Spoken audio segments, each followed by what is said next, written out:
Hey guys, my name is Sarah and welcome to my YouTube channel. In today's video, I'm going to be talking about resentment in relationships. But before we go any further, please, if you're new to this channel, please make it a point to subscribe to this channel. Click on the notification bell in order to get notified every time I upload a new video. So back to the main topic, relationships. So first of all, relationships. This is something that a lot of people can relate to.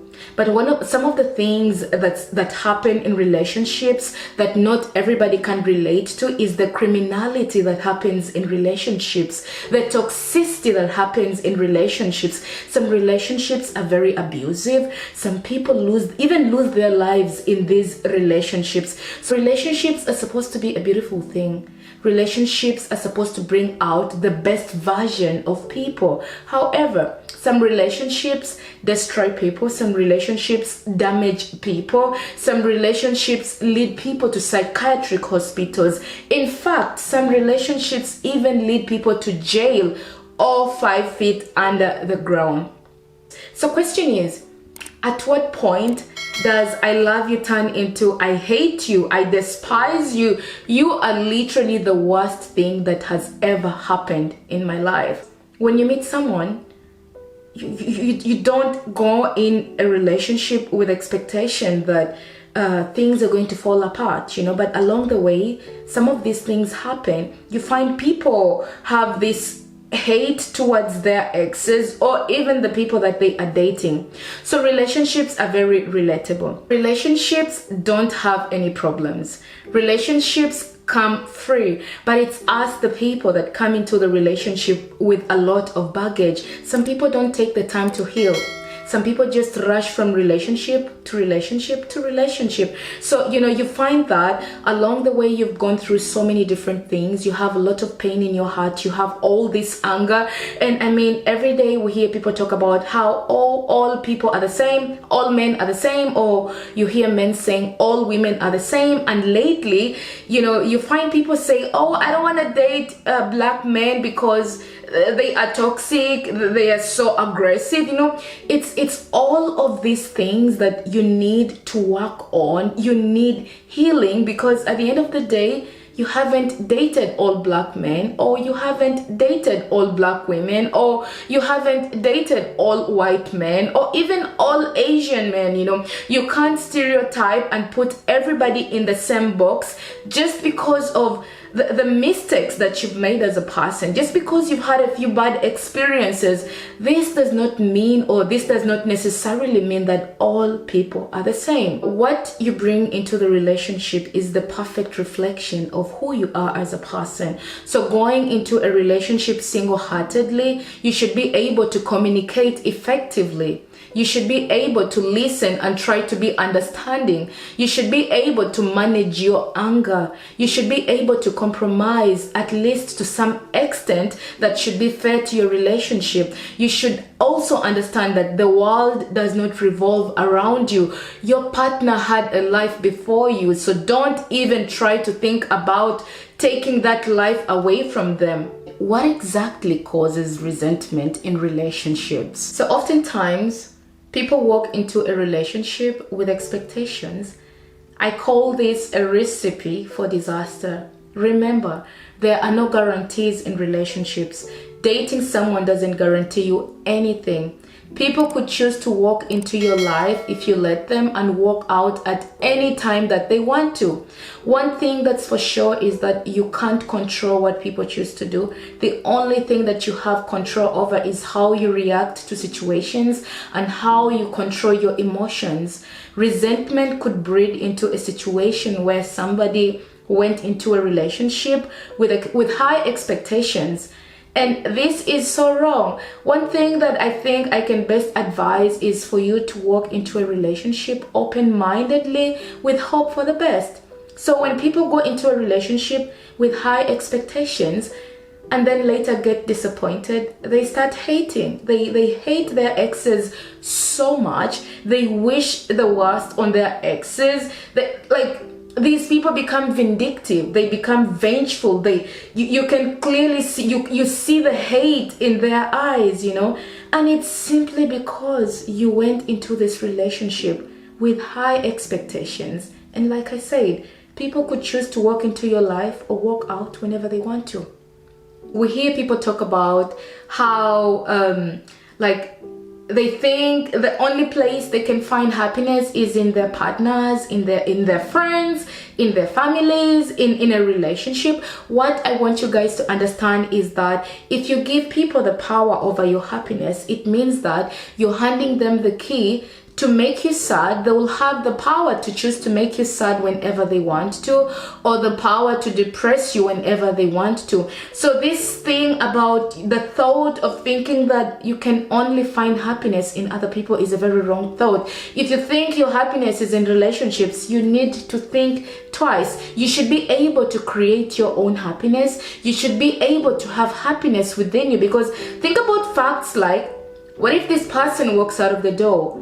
What is your life like? Do you have a life after them? Are you going to be depressed for the rest of your life?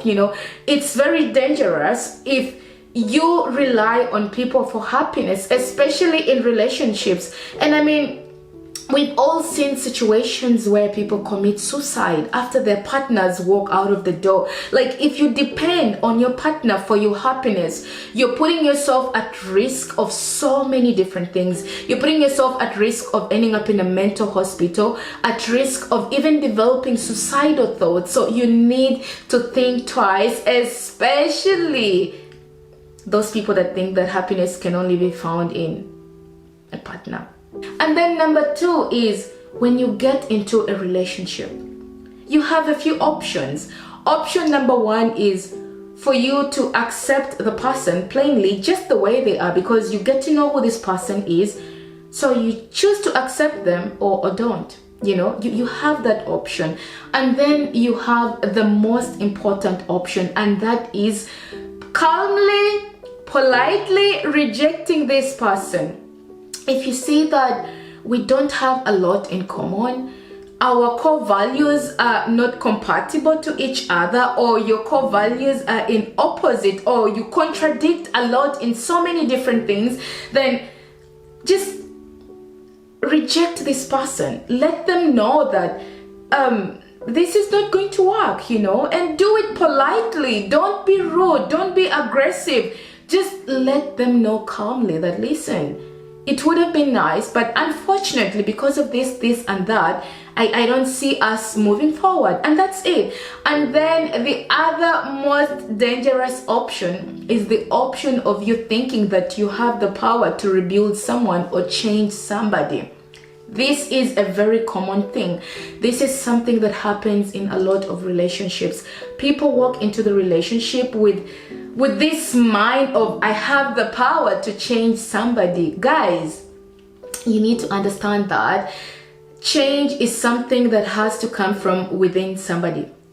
All of us, we change because we want to. We change because we think that it's the right thing to do in that specific moment.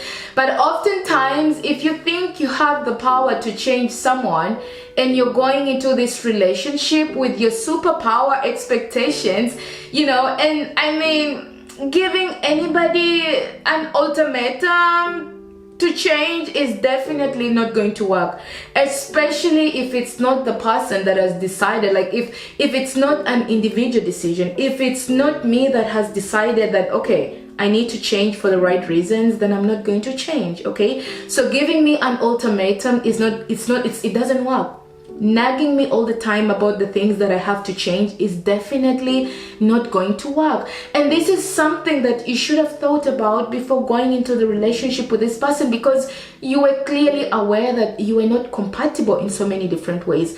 You knew that, for example, she's Christian and you're Muslim, and you knew this way before you decided to pursue this person.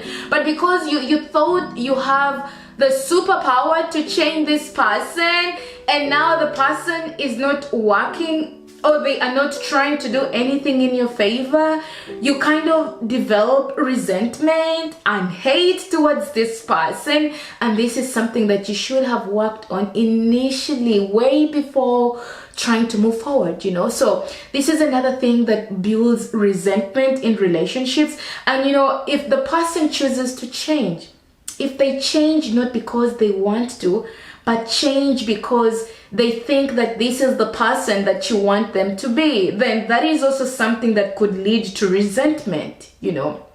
Like, for example, you meet a pastor, you haven't been to church in 50 years, in 20 years, and then suddenly you've met this person, and this person wants to change you to be like a Christian. You have to pray every day, you have to pray before you eat, you know. So you don't do this for yourself, but you're doing this because this is what your person wants, and you're doing this to please this person. Along the way, you can't keep up because this is who you're not. You're living in a shadow of who they want you to be. You're not living in your true self. You're living a life where it feels like walking on glasses, because at some point you're gonna be like, if you don't do something, you're gonna become anxious, and then you're gonna be like, oh my God, maybe now they're gonna get mad, I didn't go to church. Like, all these things, like, these are not the right feelings for any relationship. And like I always say that, you know, pretending to be who you're not is not something that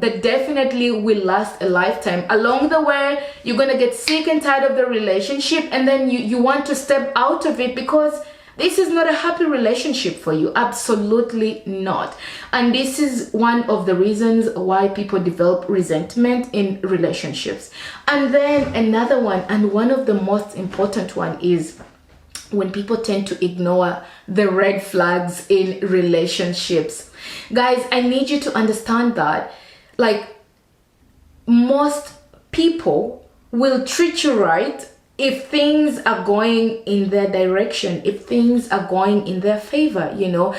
And then later on, when things are not in their favor, the reaction you get from them is the perfect reflection of who they are.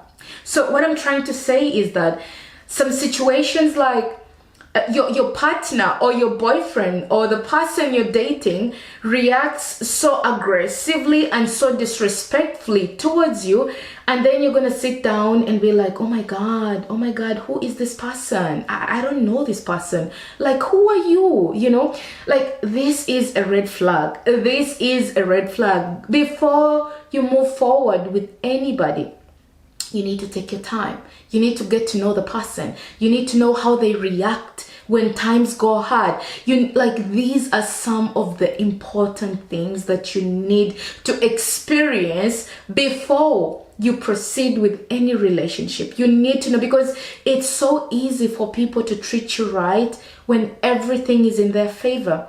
And then later, when things are not in their favor, the reaction you get is the true definition of who that person is. Guys, this has been a very educative video. I've learned a lot from this video myself. I hope that this video touches you. I hope to hear from you guys. Don't forget to drop your comments in the comment section, and I hope to hear from you guys soon. Until next time, my beautiful name is Sarah. Bye.